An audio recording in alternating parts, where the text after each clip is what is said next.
Bonjour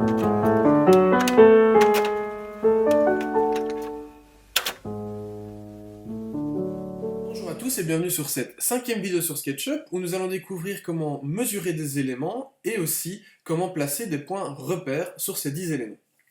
Alors donc, premier objet pratique, le mètre. Comme son nom l'indique, et comme dans la vraie vie, il permet de mesurer tout d'abord les éléments qu'on a devant nous.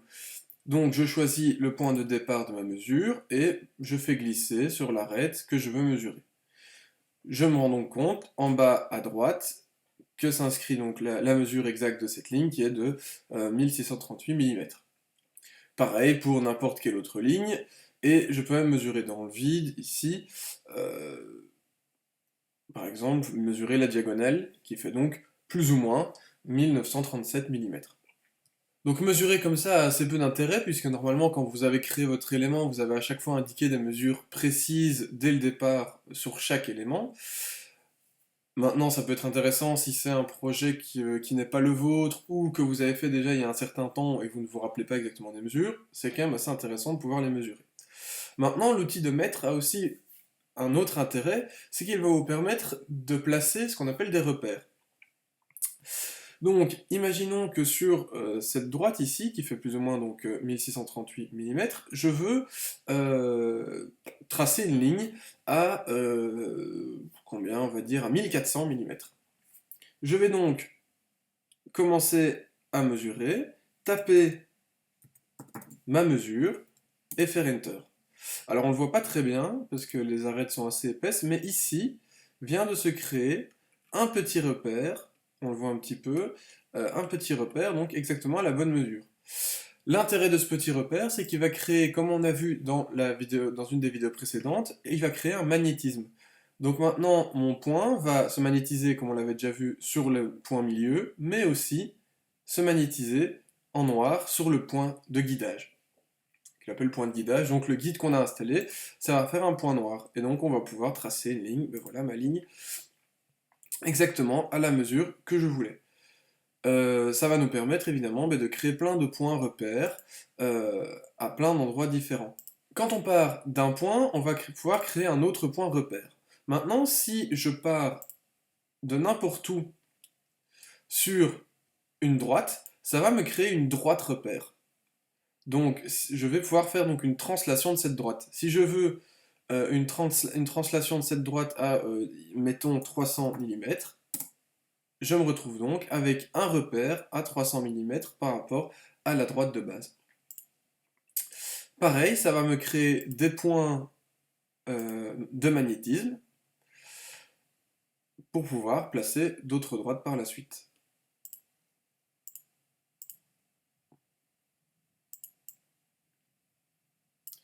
Donc ça, c'est vraiment intéressant quand on veut tracer des choses précises, des tenons, des mortaises, ou plein d'autres choses. C'est ce mètre qui va nous permettre de placer donc des repères qui vont créer des points de magnétisme à des endroits bien précis, si ce ne sont pas des points milieux ou des points d'intersection d'arêtes.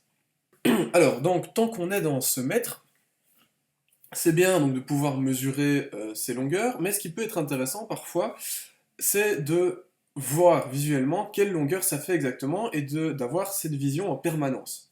Que ce soit pour imprimer cette image en 3D et avoir des mesures, ou simplement pour, dans votre objet 3D, avoir constamment une vision des mesures qui sont présentes.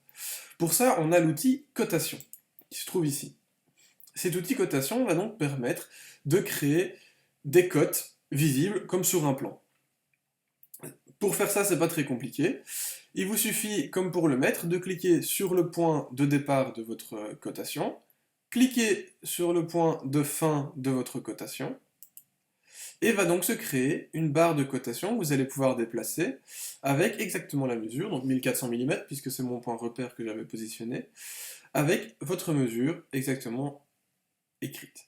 Vous la déplacez, vous cliquez, et vous avez donc votre mesure qui va rester en continu sur votre dessin. Il peut arriver que votre mesure soit trop grande, bon ici le cas ne va pas se présenter ici, mais ne soit pas bien inscrite sur la cotation. Pour ça, vous cliquez sur votre cotation, faites un clic droit, et vous avez position du texte. Vous allez pouvoir donc positionner le texte, voilà, ailleurs par rapport à la cotation. Ça peut parfois aider, quand les cotations sont très ramassées l'une sur l'autre, de les avoir de manière un peu plus visuelle et un peu plus propre. Une dernière chose pour les cotations, il peut arriver que vous ayez fait un dessin qui ne soit pas exactement en bonne cotation, soit ça, soit qu'il ne soit pas exactement à la bonne échelle. Alors, vous voulez, on ne sait pourquoi, garder cette échelle sur votre dessin, mais les informations que vous voulez envoyer ne doivent pas être celles-là. C'est pas compliqué, vous double-cliquez. Ah, l'ordinateur a décidé de bloquer, donc vous double-cliquez, voilà, et vous allez pouvoir transformer cette mesure en à peu près ce que vous voulez. Donc si moi je veux qu'en fait ça fasse 1500, eh bien voilà, j'ai noté 1500. Ça ne change pas mon dessin, ça faut bien l'avoir à l'esprit, il faut s'en rappeler qu'en fait cette mesure en réalité fait 1400 et pas 1500, mais visuellement il est marqué 1500 et donc si j'envoie cette information à quelqu'un qui doit dessiner un plan, il va falloir que lui il mette 1500 parce que c'est ça que je veux. Donc c'est intéressant, mais en même temps il faut faire attention à pas trop en abuser parce que ça peut vite être perturbant. Un autre élément de mesure, évidemment, c'est la mesure des angles, puisqu'on vient de mesurer des distances, mais est-ce qu'on peut mesurer des angles? Évidemment, avec l'outil du rapporteur, vous allez donc positionner votre rapporteur, sélectionner la droite de départ, et hop, vous allez pouvoir mesurer votre angle qui fait ici plus ou moins 58,5 degrés. Pareil qu'avec le mètre, vous allez pouvoir positionner des repères. Si je veux un repère exactement à 30 degrés par exemple, je tape 30, et j'ai un repère qui vient de se dresser exactement à 30 degrés. Si je veux, je peux même sélectionner ceci, et venir, hop, positionner à 30 degrés, et je suis certain que mon angle ici est bien à 30 degrés. Je peux même venir revérifier avec ce truc. Alors, le plus compliqué, c'est de le placer correctement. J'ai donc bien 30 degrés. Alors, un dernier outil qui permet de noter les mesures, c'est ce petit outil ici, qui s'appelle à partir du point. Donc, ça va donner les informations sur ce qui a été pointé. Donc, imaginons, je veux savoir la longueur de cette ligne, soit je mets une cotation normale, soit je vais faire ceci, et j'ai donc sa mesure qui s'affiche. Je peux aussi sélectionner une face, et je vais avoir le millimétrage carré de la face. Si je sélectionne plusieurs choses, alors là je vais avoir toutes les droites qui sont autour, qui vont être indiquées.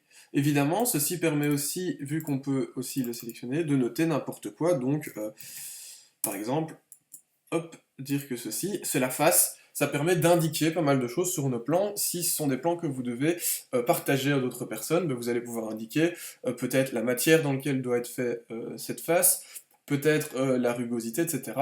C'est vraiment intéressant de pouvoir ajouter un maximum d'informations sur votre plan. On a donc vu rapidement un certain nombre d'éléments pour mesurer et annoter notre dessin, le mètre pour mesurer vraiment des distances droites, l'équerre pour mesurer des angles. Tous les deux permettent de placer des points repères qui deviennent des points magnétiques pour faire des transformations sur notre élément. Et ensuite, deux éléments d'annotation qui sont les cotations, pour vraiment mettre des cotations droites et normales sur des plans, et ensuite un élément qui permet de noter des informations, que ce soit la longueur d'un trait, la surface d'une face, ou toute autre information que l'on veut noter. Alors merci à vous d'avoir regardé cette vidéo, j'espère qu'elle vous aura appris quelque chose. N'hésitez pas à laisser en commentaire des questions ou des remarques. Sinon, n'oubliez pas de laisser un pouce bleu, ça me fera vraiment plaisir. Et à une prochaine vidéo.